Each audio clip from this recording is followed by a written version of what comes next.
इस कहानी की शुरुआत होती है एक बिजनेसमैन से जो अपने बिजनेस को लेकर बहुत ज्यादा चिंता किया करता था कि अब आगे आने वाले कल में और काम कैसे आगे बढ़ेगा और उनके इस बिजनेस को उनका बच्चा संभाल पाएगा या नहीं। उस बिजनेसमैन का एक लड़का भी था जो उनसे काफी बार कहता रहता था कि पापा आप मुझे हमारे इस बिजनेस को संभालने का एक मौका दीजिए, क्योंकि अब मुझे भी बिजनेस करना आ गया है।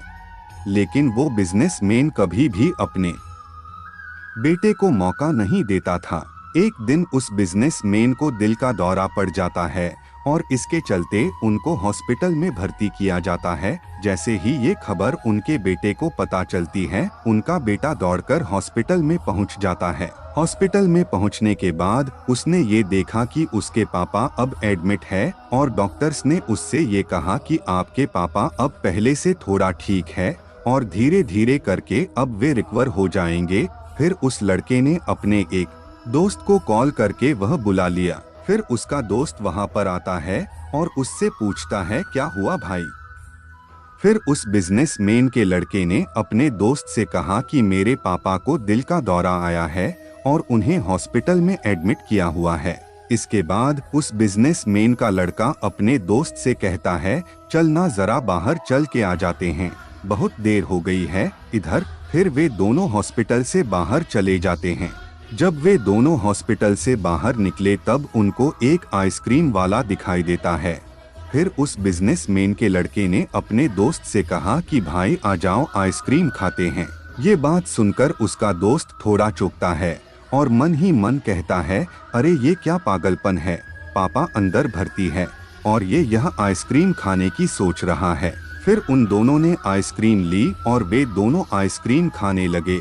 लेकिन उसका जो दोस्त था उससे रहा नहीं गया और उसने अपने दोस्त से पूछ लिया कि भाई मुझे समझ में नहीं आ रहा है कि तुम्हारे बिजनेस का आगे क्या होगा और तुम्हारे पापा की तबीयत भी ठीक नहीं है और तू यहाँ आइसक्रीम खा रहा है, मुझे कुछ समझ में नहीं आ रहा है। फिर ये जो बिजनेसमैन का लड़का था ना, और उसने जो बात कही उसे आप ध्यान से सुनेगा। उसने अपने दोस्त से कहा कि मुझे मालूम है कि तू ये सोच रहा होगा कि मेरे पापा एडमिट है, यहाँ पर आइसक्रीम चल रही है, मजे चल रहे हैं, पर ऐसा कुछ नहीं है। मैं भगवान श्री कृष्ण का बहुत बड़ा भक्त हूँ और उनकी दो बातें हमेशा अपनी जिंदगी में याद रखता हूँ। पहली जो हम सबको पता है कि काम करना है, फल की चिंता नहीं करनी है, इसलिए जो होगा देखा जाएगा। मैं सिर्फ अपने काम पर ही ध्यान दूंगा और फिर बिजनेस भी अच्छा चलेगा।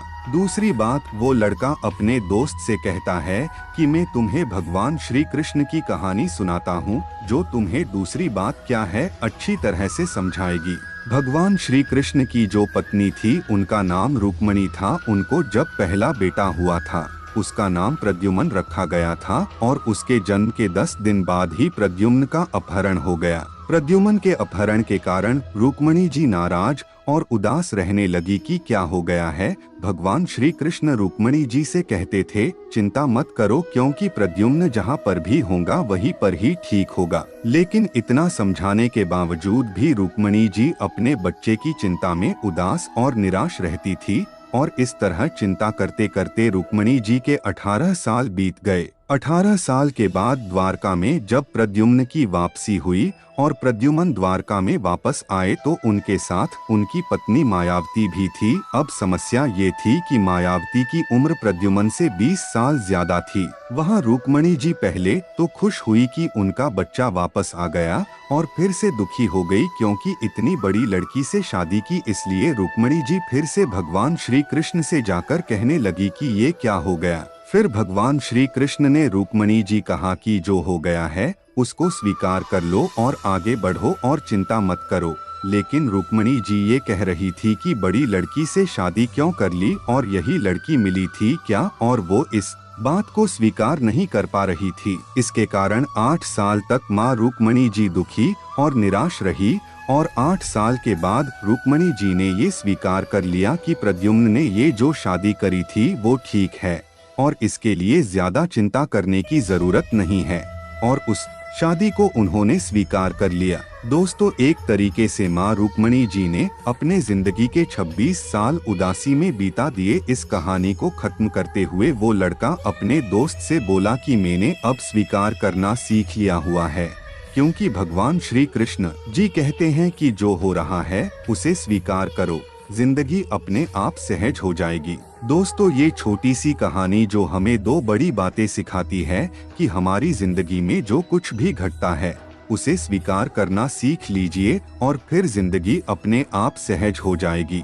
हमारे नियंत्रण में जितनी भी चीजें होगी उन चीजों पर तो जरूर हमें नियंत्रण रखना चाहिए, लेकिन कुछ चीजें हमारे नियंत्रण से बाहर है, उन चीजों को हमें स्वीकार कर लेना चाहिए। अगर हमने स्वीकार नहीं किया तो हमें भी माँ रुक्मणी जी की तरह बहुत सालों तक उदास रहना पड़ेगा। दोस्तों, ये कहानी आपको कैसी लगी और इस कहानी से आपको क्या क्या सीखने को मिला, ये हमें नीचे कमेंट बॉक्स में कमेंट करके जरूर बताइए। साथ अगर आपको श्री कृष्ण की ये कहानी पसंद आई होगी तो अपने दोस्तों को जरूर शेयर कीजिएगा।